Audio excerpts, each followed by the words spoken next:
예전에 어떤 신경외과 교수님이 저한테 물어보셨어요. 마취는 몇 시간까지 가능해요? 그래서 교수님의 체력이 허락하는 한 저희는 해드릴 수 있습니다. 네, 안녕하세요. 저는 연세대학교 강남세브란스병원 마취통증의학과에서 교수로 일하고 있는 장철호입니다. 안녕하세요. 저는 강남세브란스병원 마취통증의학과 수련 중인 전공의 2년차 정현엄입니다. 나무위키라고 네티즌들이 만들어가는 그 지식사전이 있는데요. 여기에 나온 내용들을 갖다가 저희들이 둘이 같이 리뷰해보고 뭐 저희들의 의견, 마취통증의학과 의사들은 어떻게 생각하는지 이런 것들을 보고서 잘못된 지식은 좀 고쳐드리고 또 좋은 지식은 좀 널리 알려드리고 싶어서 이 자리에 나오게 되었습니다.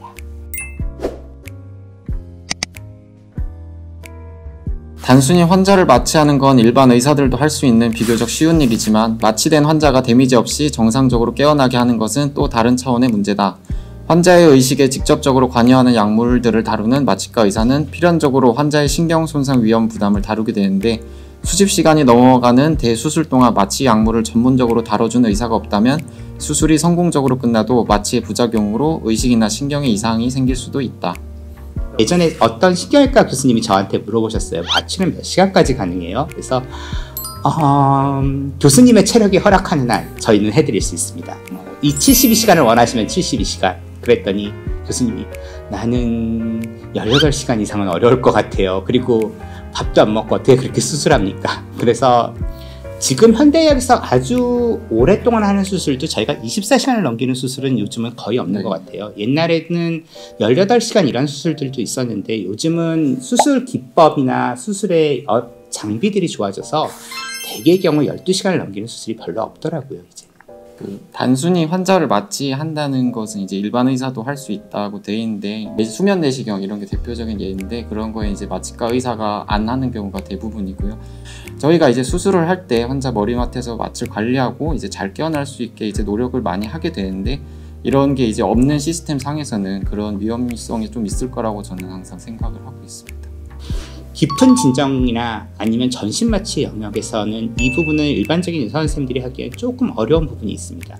어렵다는 게 술기 자체가 어려운 게 아니라 그 상황에 문제점들이 발생할 때 이걸 갖다 대처하는 방법에서 문제가 되거든요. 예를 들면 깊은 진정에서 그 환자가 숨을 잘 안 쉬게 되었을 때 그걸 빨리 디텍션 해내고 그리고 그 환자를 빨리 숨을 쉴 수 있게 또는 산소를 공급하고 이런 것들을 해줘야 되는데 그런 대처 능력이 숙달된 전문 인력만큼 하기가 어려운 부분이 있기 때문이라고 생각합니다. 실제로 마취과 의사는 맥박, 혈압, 체온, 소변량 등의 상태, 바이탈을 예의주시하면서 마취가스와 산소의 비율을 조절하며 환자가 마취로부터 안전할 수 있도록 전문적인 조절을 해야 한다. 그럼에도 불구하고 마취과 의사는 마취 주사 한 대만 놓으면 땡인 땡포다. 마취 사고는 마취과 의사가 마취제의 양을 잘못 계산해서 생긴다. 같은 마취과 의사에 대한 오해가 많이 퍼져 있다. 질문들이 실제로 어떠신지? 실제로 많이 흔들리고요. 이제 대부분의 분들은 이제 크게 문제가 없는 경우도 많지만 이제 뭐 환자분이 원래 기저질환이 많으셨거나 원래 컨디션이 안 좋으실 때 그리고 더 문제일 때는 예상하지 못하게 이렇게 바이탈이 흔들릴 때가 있어요. 저희가 준비한 거 이상으로 그렇게 되면 이제 그때부터 손이 많이 가게 되고 사람도 많이 필요하고 그런 스트레스가 있을 때가 하루에도 몇 번씩은 있는 것 같습니다. 이렇게 말하면 또 그렇지만 이제 저는 그런 상황이 되게 좀 가슴이 뛰고 되게 재밌고 되게 보람차다고 생각이 돼서 그렇게 바이탈 흔들리는 환자들을 이제 마취과 선생님들께서 다시 살려놓고 다시 안전하게 잘 깨서 나가시는 모습이 되게 감명 깊어서 마취과를 선택했던 것 같습니다.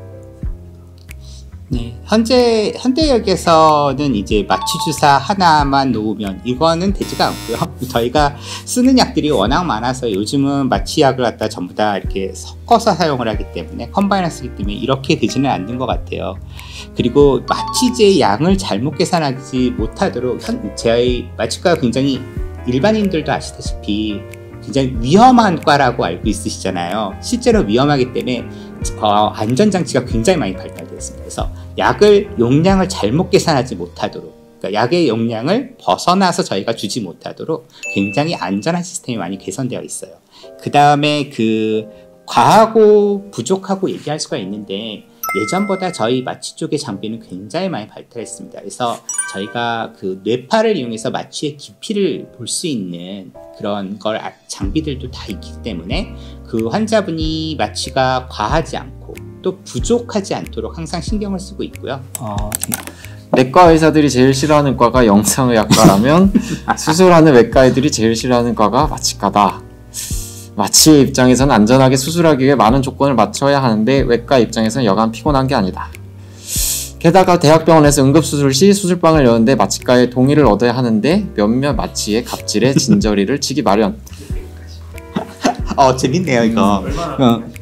얼마나 동의하냐고요? 뭐 실제로 많이 일어나고 있는 일이고요. 뭐 사실 입장이 너무 다른 경우가 많아가지고 뭐 누가 잘났다 누가 잘했다 이런 쪽이 아니고 여기 나온 설명이 맞는 것 같아요. 이제 뭐 수술 전에 저희가 이제 뭐 규정 자체가 환자분 안전하게 수술하기 위해 필요한 검사들이 있고 뭐 필요한 협진 같은 게 있는데 그런 게 이제 안 지켜졌을 때 이제 어떻게 해야 되냐 그런 걸로 이제 갈등이 있을 때가 있고 또 저희 강남 세브란스 병원 수술방이 이제 23개가 있는데 그걸 이제 오전부터 정규 시간에 해도 그거보다 대기하시는 분들이 많기 때문에 수술 올라온 개수가 되게 많아요.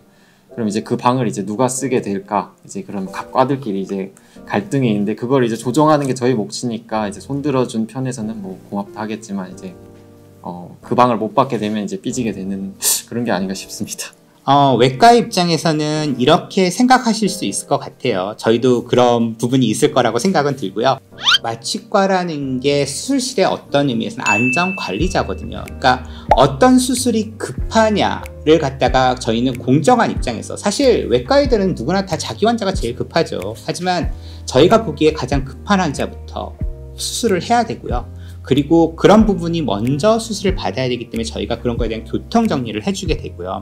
그리고 환자가 안전하게 수술을 받아야 되기 때문에 그 조건들을 갖추고 들어오기를 원하거든요. 수술을 빨리 하는 게 중요한 게 아니라 안전하게 하는 게 중요하다고 저희는 생각하기 때문에 그렇고요.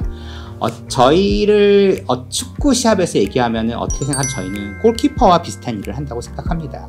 골키퍼가 가서 수비수들한테 이렇게 하라고 항상 얘기를 하지 그냥 너네가 그냥 하든 말든 두는 골키퍼는 절대 없습니다. 그리고 우리는 골을 먹지 않기 위해서 그러니까 1년 내내 지나도 한 골도 저희는 안 먹어야 되는 거예요. 안전사고가 안 터져야 되는 거거든요. 다른 분들은 또 수비수는 뚫릴 수 있고 공격수는 골을 못 넣을 수 있습니다. 하지만 저희는 한 골도 먹어서는 안 되는 게 저희의 목표라고 생각하기 때문에 외과 선생님들이 조금 불편하겠지만 아주 조금 불편하겠지만 원칙을 지키고 그런 안전 가이드라인을 따라서 수술과 마취가 진행될 수 있도록 저희는 노력을 하도록 하고 있습니다. 서전들하고의 사이도 안 좋은 문제도 그 사이가 안 좋다고 많이들 생각을 하지만 그렇지는 않은 것 같아요. 이게 전공의 때까지는 서로 간에 이제 티격태격하는 부분들이 힘드니까 서로 티격태격하는 부분이 많아도 교수가 될 때쯤 되면은 이제 서로 간에 평생을 보고 살면서 서로가 도움이 되는 부분을 알고 있거든요. 그래서 그런 부분에 대한 신뢰라든가 이런 걸 쌓아가다 보면 서로 간에 많은 대화를 나누게 되고 뭐 수술실 이외의 공간에서도 같이 많은 이야기를 하게 되는 것 같습니다. 저는 다른 교수님들하고 꽤 친하다고 생각하는데 한번 외과 의사 선생님들한테 물어봐야겠네요. 진짜 이렇게 생각하시냐고. 소설가 박완서의 아들 호원태가 서울대 의대 졸업 후 마취과 레지던트로 일하다가 교통사고로 요절했다. 어머니 박완서가 왜 비인기과인 마취과를 지망했냐는 말에 대한 대답이 유명한데 마취과 의사는 환자가 잠들어 있는 동안에만 환자를 돌보다가 환자가 깨어나면 떠나기에 환자에게 고맙다는 말을 들을 일 없어서 쓸쓸하고 자신은 그 쓸쓸함이 마음에 든다고 했다고 한다. 무슨 말인지는 알 것 같아요. 무슨 말인지는 알겠죠? 환자가 저희를 기억하지 못해요. 대부분이. 저희를 기억하시는 분들은 마치 잘못한 거고 소송 걸릴 수 있겠죠? 근데 정현 쌤은 어떤지 모르겠네요. 저는 마취과를 하고 나서 가장 안타까운 점 중에 하나가 뭐냐면 환자분들하고 많은 얘기를 못한다는 게 제일 안타깝습니다. 저를 보면 환자들이 다 자니까요. 수술전에 마취에 대한 가이드라인 같은 걸 만나면서 교본 같은 게 있을 수 있어요? 네네. 환자분들하고 수술 전 처치실에서 그래서 될 수 있으면 그런 얘기 많이 하고요. 가끔은 기억나는 환자분들도 저희도 많아요. 깨어나고 나서 정말 눈물을 흘리시는 분들도 있고 굉장히 어려운 수술을 받거나 아니면 어려운 마취라고 생각되어서 저희 병원까지 오신 분들도 있으시거든요.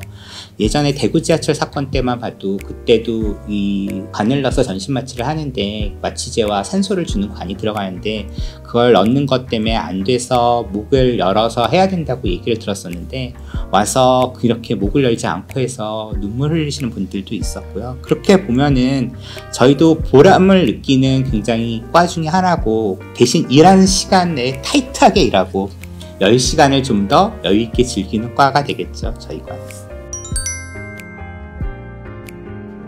제 의사 동기들도 무슨 과인지 모르는 친구들도 잘 모를 때도 있고, 특히나 이제 그냥 의사 아닌 지인들은 정말 프로포폴 뭐 이런 정도만 얘기를 하는 정도라서 이제 걱정이나 궁금하신 게 많을 것 같은 텐데, 일단 이런 나무위키 리뷰를 통해서 그래도 조금이라도 그런 거를 해소해서 가셨으면 좋겠습니다.